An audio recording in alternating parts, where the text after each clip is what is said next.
Assalamualaikum warahmatullahi wabarakatuh. Selamat datang di channel Nur Fadli Hermawan. Apakah Anda pernah bertanya-tanya mengapa pemahaman kita tentang Islam begitu beragam? Kenapa ada banyak cara orang menjalankan ibadah yang sama? Hari ini kita akan menggali pemikiran Amin Abdullah tentang normativitas dan historisitas dalam Islam. Dua aspek penting yang membantu menjelaskan keragaman ini. Mari kita mulai.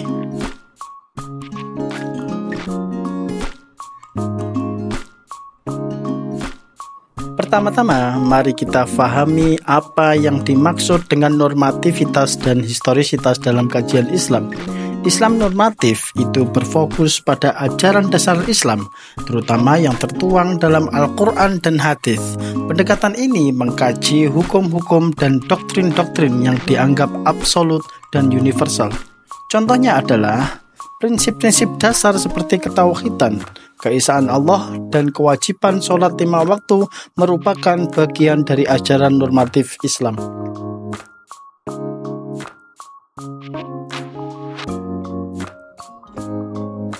Pada pendekatan normatif, kita berurusan dengan prinsip halal dan haram, serta ajaran-ajaran dari sumber yang dianggap sahih. Ini termasuk tafsir, fikih, dan teologi. Misalnya dalam kajian tafsir, para ulama menggali makna dan hukum dari Al-Quran untuk memberikan pedoman hidup yang sesuai. Contohnya adalah seorang ulama mungkin menafsirkan surah Al-Baqarah ayat 177 tentang kebaikan dan keadilan, lalu menjelaskan bagaimana ayat tersebut relevan dalam konteks kehidupan sehari-hari.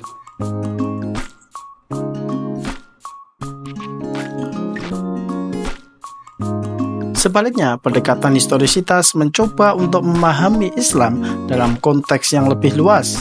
Kita tidak hanya melihat teks-teks suci, tetapi juga bagaimana ajaran ini diterima dan dipraktekkan dalam masyarakat. Contoh yang jelas adalah bagaimana praktek sholat dapat bervariasi di berbagai negara. Misalnya di Indonesia ada kebiasaan meletakkan tangan di dada saat sholat, sementara di Pakistan tidak.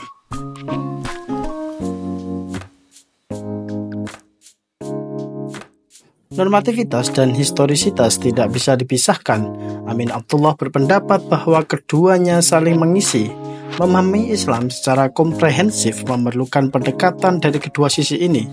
Melalui paradigma interkoneksitas, kita dapat melihat bagaimana pemahaman normatif dan historis dapat saling melengkapi. Sebagai contoh, ketika mempelajari zakat, kita perlu memahami ketentuan zakat dalam teks-teks normatif, tetapi juga bagaimana praktek zakat dilakukan di berbagai komunitas dan tantangan yang mereka hadapi.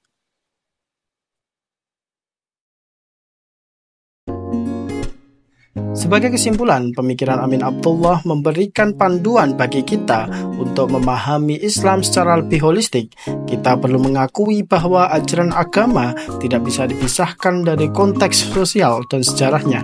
Semoga video ini bermanfaat dan bisa menambah pemahaman kita tentang keberagaman dalam Islam. Jangan lupa untuk like, subscribe, dan aktifkan notifikasi untuk konten menarik lainnya. Assalamualaikum warahmatullahi wabarakatuh.